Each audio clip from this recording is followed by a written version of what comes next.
Okay, we are recording. Okay, so hi, Juliano. It's a pleasure having you here, Juliano Timbó. I decided to have this live with you just to talk about this wonderful topic. What is exactly being a translator? And you, everybody knows you, follows your channel, and your YouTube channel. They know about your experience with translation. So I decided to have this live with you just to talk about this topic that is growing, in market. And along this pandemic situation, I think it's, getting better and better.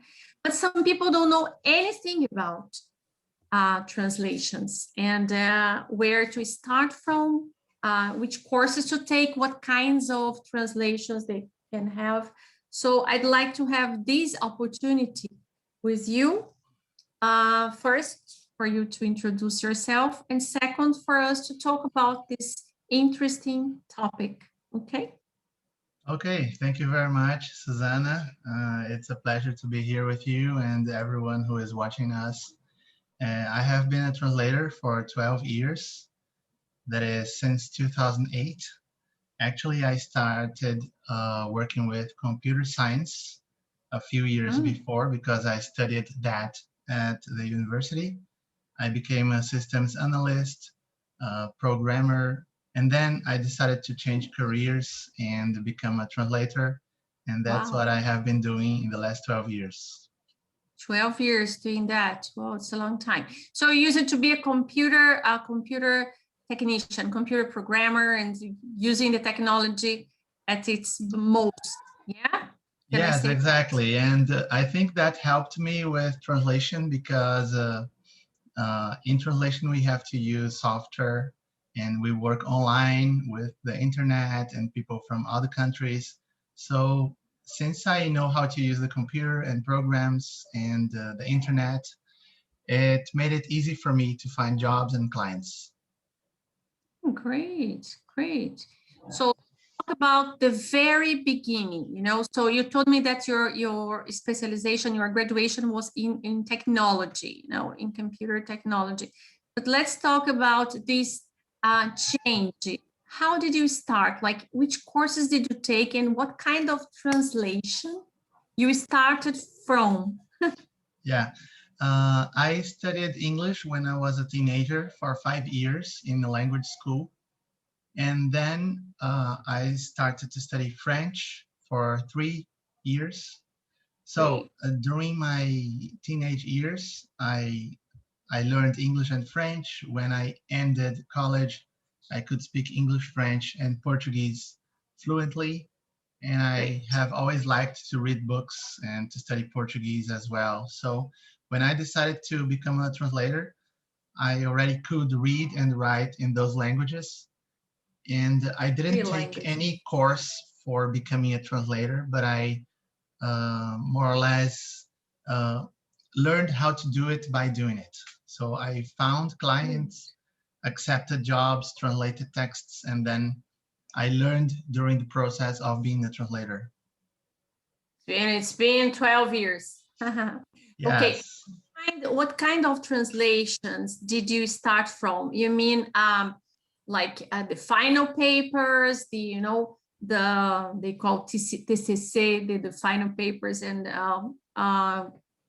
just writing and translating, or anything that you would follow someone while this someone was speaking, you would follow him and translate him simultaneously? Well, I started in a website called pros.com. I found this website in 2007, and then I quoted for many jobs during several months. And eventually I got my first client, and then the second client, third client. And the kinds of jobs that they sent me were technical translation.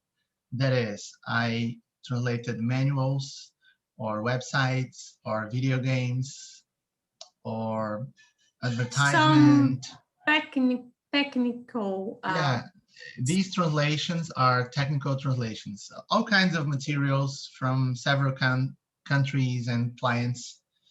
Yeah, that's how I started. I think technical translation is a good way to start because it's a very broad field to work in. But we have to know that there are many kinds of services that a translator can offer.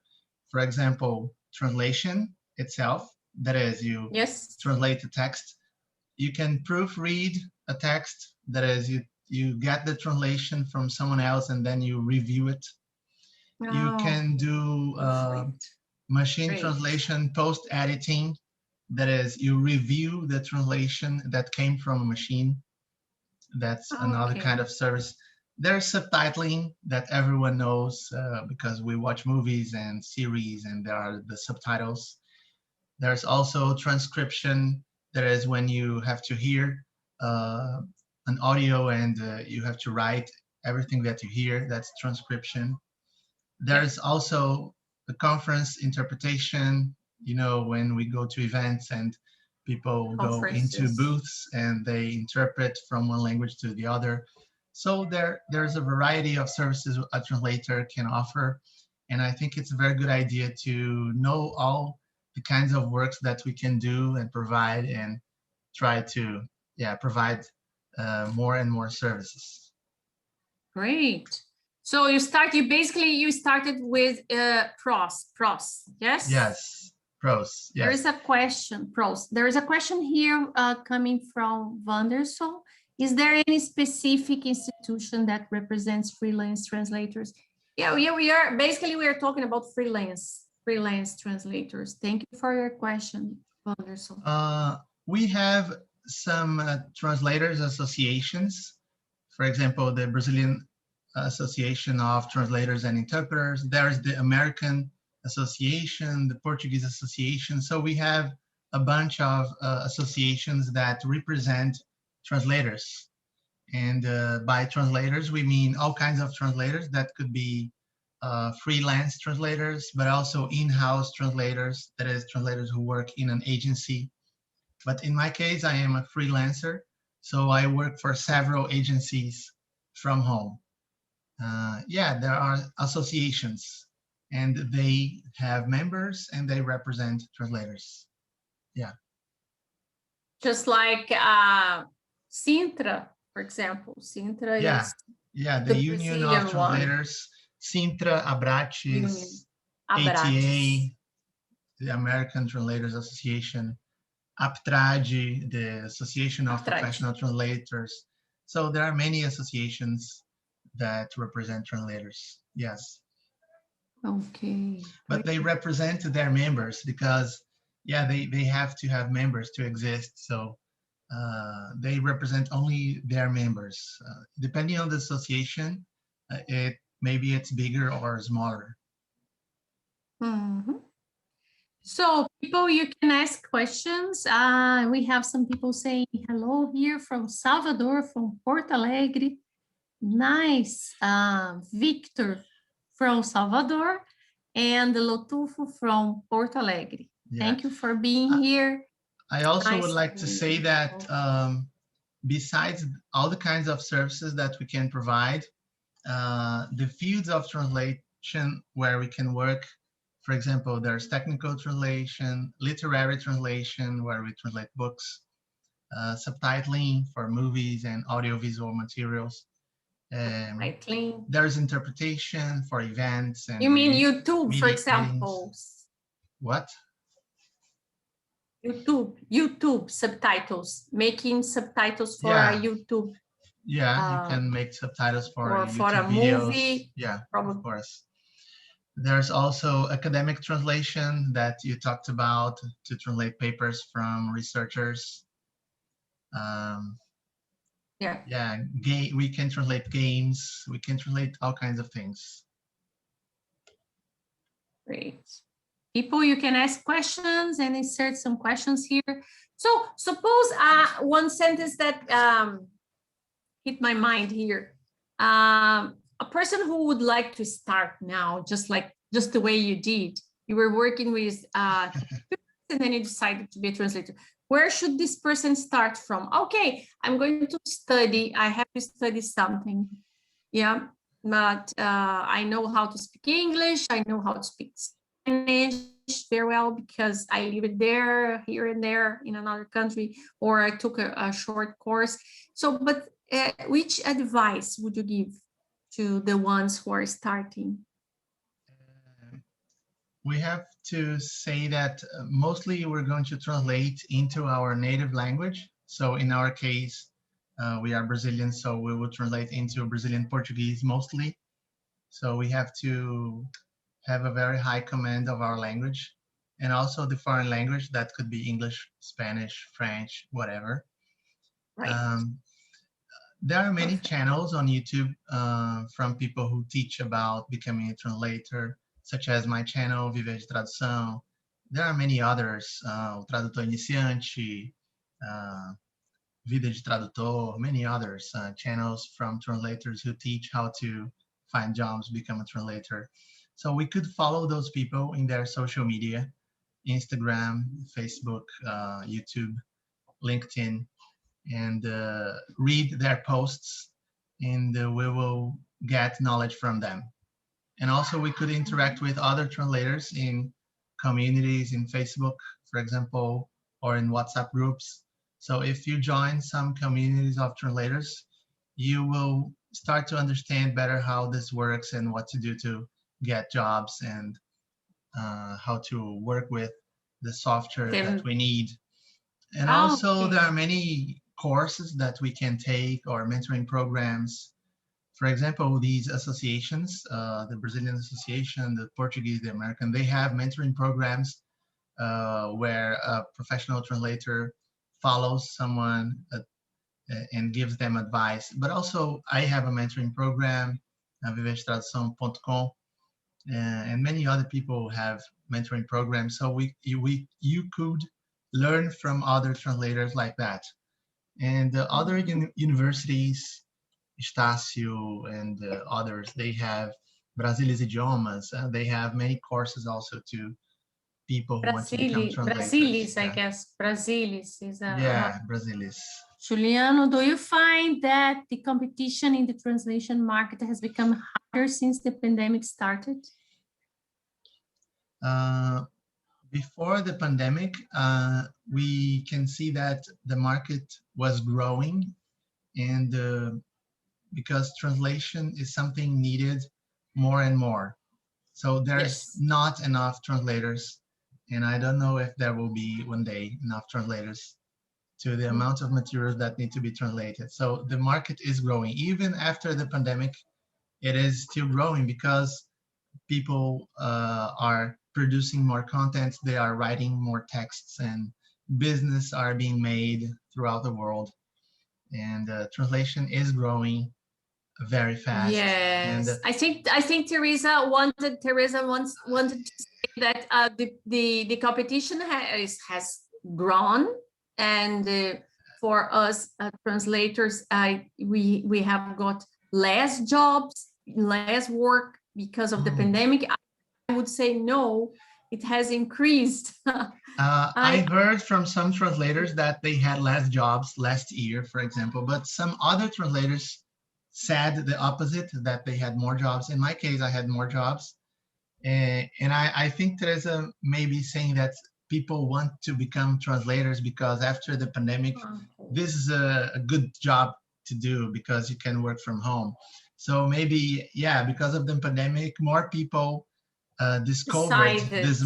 this market and wanted to become a translator, and discovered that they wanted to be a translator since childhood, perhaps. And then they got into the market. Yes. Yeah. Yeah. If that some of the we are using Zoom now. So most of people decided to, take Zoom as a tool, a video tool. And we know that for translations, for simultaneous, for conference translations, Zoom is a wonderful place to be in, and have lots of people all together. So I believe the technology has helped us into the pandemic. So I believe we are, I'll take myself as an example.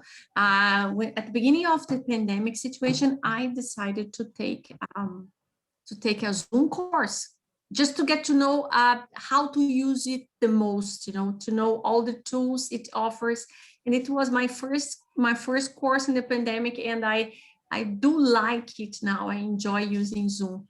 So I believe everything has contributed to the betterment of translators. Do you agree? Do you agree? Yes, I agree. And even before the pandemic, technology was growing and we use new software every year. For example, the CAT tools, if people don't know, they are the computer assisted translation tools. That's basically a text editor with more functionalities for translators to deal with the text, the source text and the target text. So we have to know how to Great. use these CAT tools because the agencies want us to use them. So they are a very important part of technology. And they are new in the No, market. they are not They're new. not. They are old already for decades, but they are improving. And but some translators don't want to use them, but they have to, and more clients want to use those CAT tools.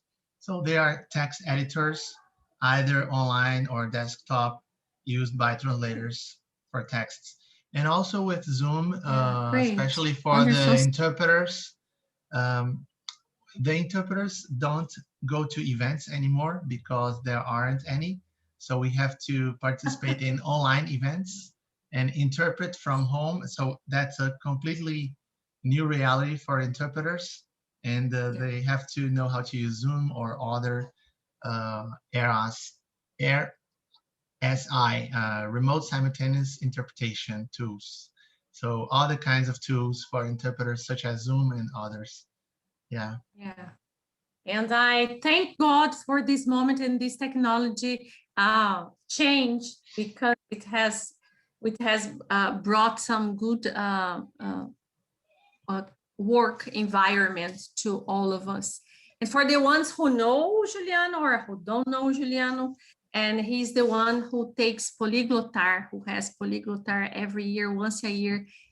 Yes, tell them a little bit about Polyglotar, the event that happens following you. Okay. Polyglotar is a polyglot conference that started in 2016. So we had 5 years already of Polyglotar, 5 editions, 3 of them in Great. Fortaleza, 1 of them in Sao Paulo, and the last one was online because of the pandemic. So Polyglotar is an event where we have talks about languages, cultures, and translation and interpretation. So we teaching languages or learning languages or how to become a translator. We have many talks about all that, and you can watch the talks of Polyglotar on YouTube at the Polyglotar channel. Yeah.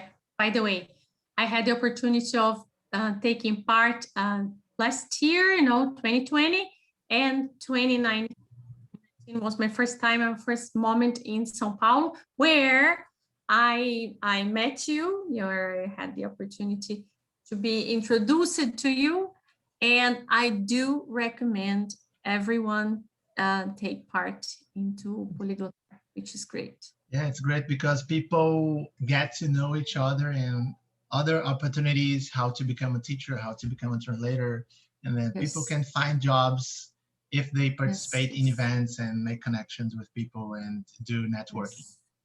Yes.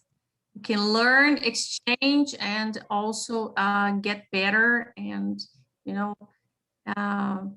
meet nice people. Well, people, any of you, each one of you can ask a question or send a question here when we are here to answer, What else could we be talking about? Well, people, I didn't tell about me. I'm Suzana Kallas. I have been teaching English for many years, for more than 30 years. I started when I was 17. I have an English school that now is an online school. and I teach English to children, adults, and the like. And now I'm trying to be a translator in all. I have translated papers all my life, but then I decided to be a consecutive simultaneous translator. When I started was with Savio Bezerra. I took some courses with Savio Bezerra, and I took part into many courses with Julian too. Yes. Yeah. Okay. Are you going to have Polyglotar this year? That's a question Lutufo has asked. Yes, I told him yes. Polyglotar usually happens in the second semester in September. So we're going to advertise about it in the next few months. Yeah. Great. Good question. Good question.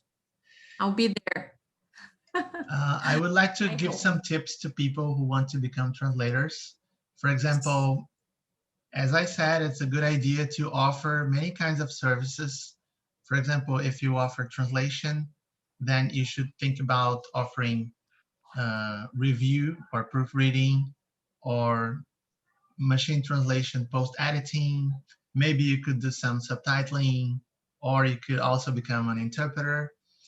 Another idea is to learn more languages. In my case, when I started, I worked with English, French, and Portuguese, but in the last 12 years, I also learned Spanish, German, and Italian, one language every 4 years, more or less. And then I also started working with them. So it's a good idea to work with new languages. And another good idea is to have many clients, as many as possible, like more than 20 or 30 clients, and from all over the world. So you can have clients from China, Germany, Argentina, United States, Brazil, Australia. How can someone get in touch with these ones, the ones from other countries? How can we get in touch and say, hi, I'm here, I'm a freelance translator, I'm here for you, we can work together? I mentioned pros.com. That's a very big portal for translators, the website, pros.com, P-R-O-Z.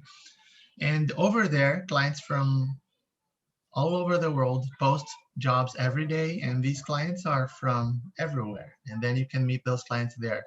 Also, LinkedIn is a good idea because we can make connections with people, with project managers, with translation agency owners, and we can send them our CV.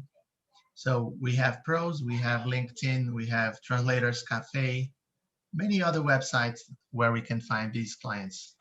Yeah. So many clients, many languages, many services. These are 3 tips that I give you. And it's going to take some time. It's not going to be overnight. You will have to invest a lot of time. You have to be patient because you have to send hundreds or thousands of CVs to different agencies so that you receive a translation test. You do the test and you pass the test, and then they start sending you jobs. But every client has a different schedule, and they send you jobs every week or every month or every 3 months. So that's why it's good to have many clients, because you can get busy with your time. More than 1 or 2. Okay. So let me say the other questions. What is expected from a translator?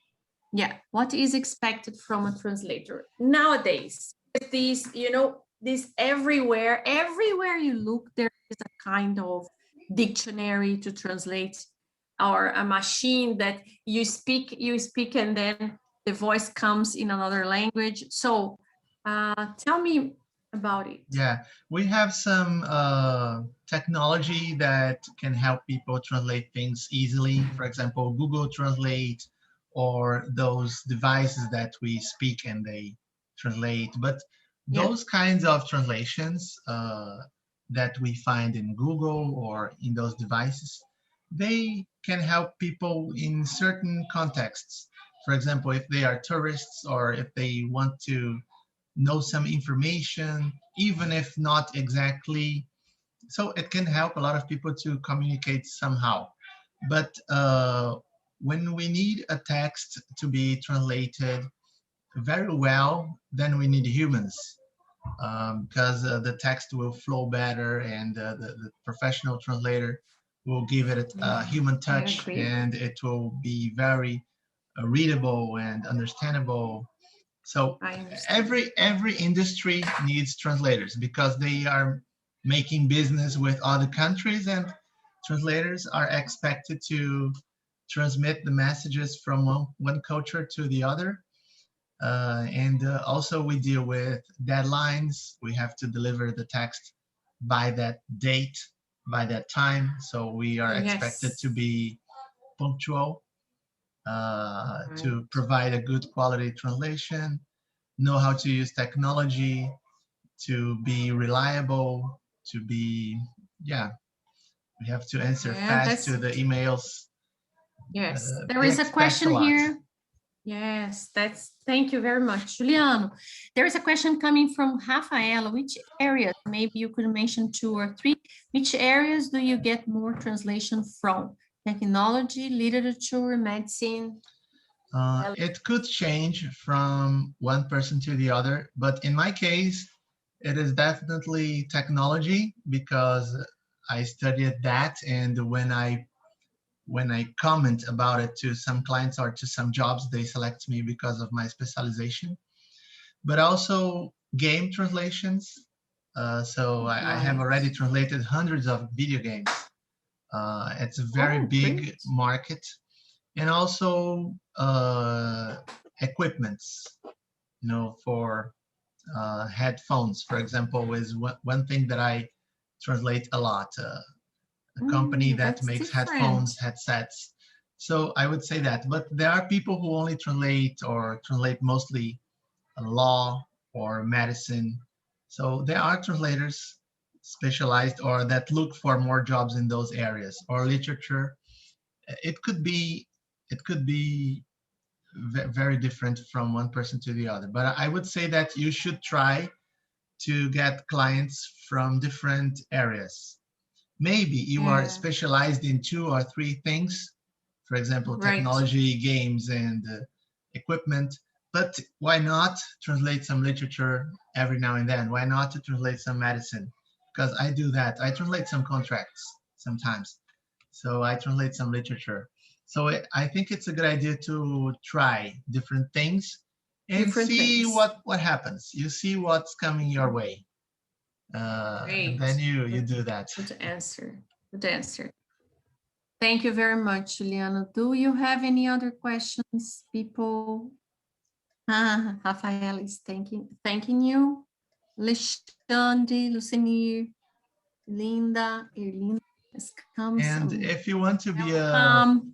freelance translator, I would say that you have to be constantly after new clients, because clients will disappear after some time, some years, or maybe they can stay with you for a long time, 10 years or 5 years or 15 years.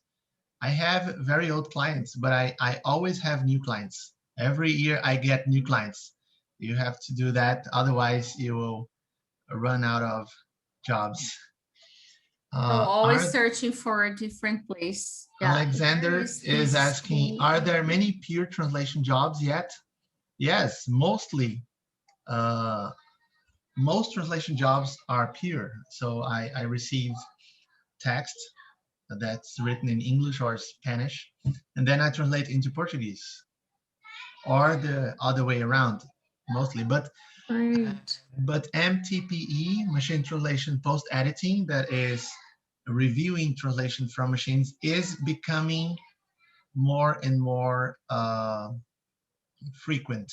Okay, so I am receiving a lot Oh, of great. demands for machine post editing. I Oh, don't know if great. it's going to take over the market. I still think that pure translation is over 90% of what happens with Great. human translation. Yeah. Great. Thank you very much. There is another question coming from Michael. Where is this? Where is this school of languages? My school, my English school is Kallas Idiomas. It's from Minas Gerais, Pouso Alegre, Minas Gerais, but it's an online school nowadays. We have Portuguese classes for people who want to prepare for ENEM, for example, writing for ENEM. There is English, all kinds of preparatories like for TOEIC, TOEFL, TOEFL IBT, TOEFL ITP, academic reading for people who want to master, to enter the master degree, the doctor degree, and need to prove the university where they are going to that they can read in English. I have some preparatories, and also to speak English. And my school is online and now Kallas Idiomas, thank you. And I'm opening the same school, Kallas Long, in France. Now I'm opening this school here so that I have French people learning English, So you are becoming international. Yeah, that's it. That's it. So Exactly. Wanderson asked if we can consider any language as untranslatable. I don't think so, because we are all humans. We experience more or less the same things, and we can understand what others are thinking or doing. Maybe it's difficult to translate some words from some cultures, some concepts, but we could use more words to translate one word or less words to translate many words. So there's always a way to explain what's going on. And I think everything is translatable. Great. Thank you for this question. And another thing I would like to point out is that for Yes. Brazilians, the most important languages, I think, are English in the first place, because most translations involve English and some other language, for example, English Portuguese or English French, English Chinese. After English, for us, it's Spanish, because we are in South America, and we have many countries around Brazil that speak Spanish. So English and Spanish, there's no other option. English and Spanish are always going to be the two most important languages for Brazilians in general. And then there's French, there's Italian and German, and also rare languages, but I think those languages like Chinese, Russian, Japanese, should be used for people who really have a very strong connection with that culture, people who were born over there or lived there or married someone from there. Because if you are a translator and you think, oh, which one is the next language for me to work with? I think it should be English, Spanish, then French, and then you can choose whatever you want. Yes, I agree with you. I agree with you. That's why, I have this passion, for English. I love English. I think I was born thinking in English and that I would be a teacher forever, for all my life. Well, people, if there is... we still have one question. Do you think it's easier today to become a translator due to the rise of the internet, or is the market more competitive? There is still room for more people. So the market is growing. In this last 7 years, it doubled its size, the translation market. So it is growing very fast, and no one knows where it's going to end, or maybe it will never stop growing. So there's still a lot of space for more translators. And the internet, it makes easier because we can have clients from all over the planet and not only from Brazil, for example. I agree with you. Completely agree. Any other questions, people? Juliano, do you ever feel stressed out? Do you ever feel that you have too much on your plate? You seem to handle everything so efficiently. Oh, Teresa. Yeah, sometimes I have more jobs than I can handle, and I can recommend some colleagues to get them if I'm not able to. But usually I am able to handle most of the jobs that I receive.